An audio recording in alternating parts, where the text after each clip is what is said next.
అయితే బాడీని తీసుకొచ్చారు. పోలీసులు నేను బెంగళూరు వెళ్లే దారిలో బీజాపూర్ దగ్గర ఉన్నటువంటి ప్రాంతం ఇక్కడ పోలీస్ లైన్ దగ్గర అయితే బాడీస్ తీసుకొచ్చారు. 5 మహిళా మావోయిస్టులతో సహా 12 మంది మావోయిస్టులు వచ్చారు.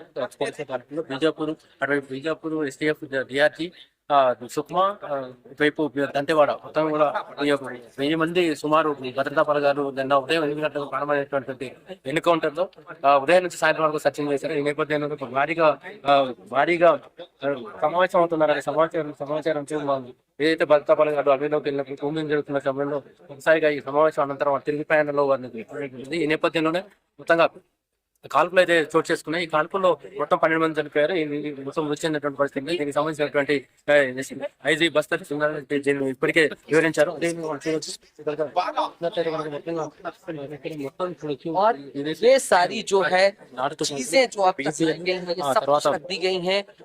ప్రింటర్లు తర్వాత ఇవన్నీ వాకీ టాకీస్ కూడా భారీ మొత్తం మాత్రం లభించాయి.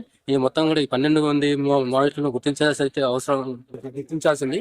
మొత్తంగా ఇక్కడ చూడొచ్చు. మొత్తంగా నాటు తుపాకులు ఇప్పటికే మొత్తంగా 12 కూడా మొత్తం కనబడుతున్నాయి. బీజీఎల్ భారీ ఎత్తులో ఉన్నాయి.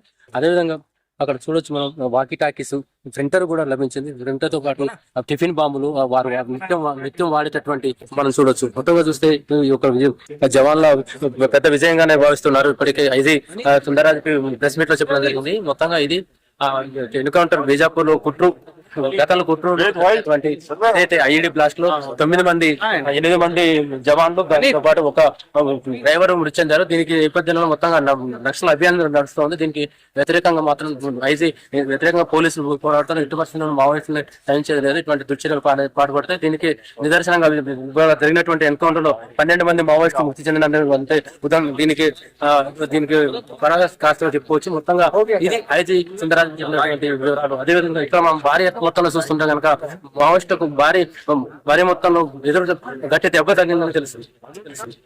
ఇది మొత్తంగా ఎన్కౌంటర్ నంబి అటవీ ప్రాంతంలో జరిగినటువంటి ఎన్కౌంటర్ సంబంధించిన వివరాలు.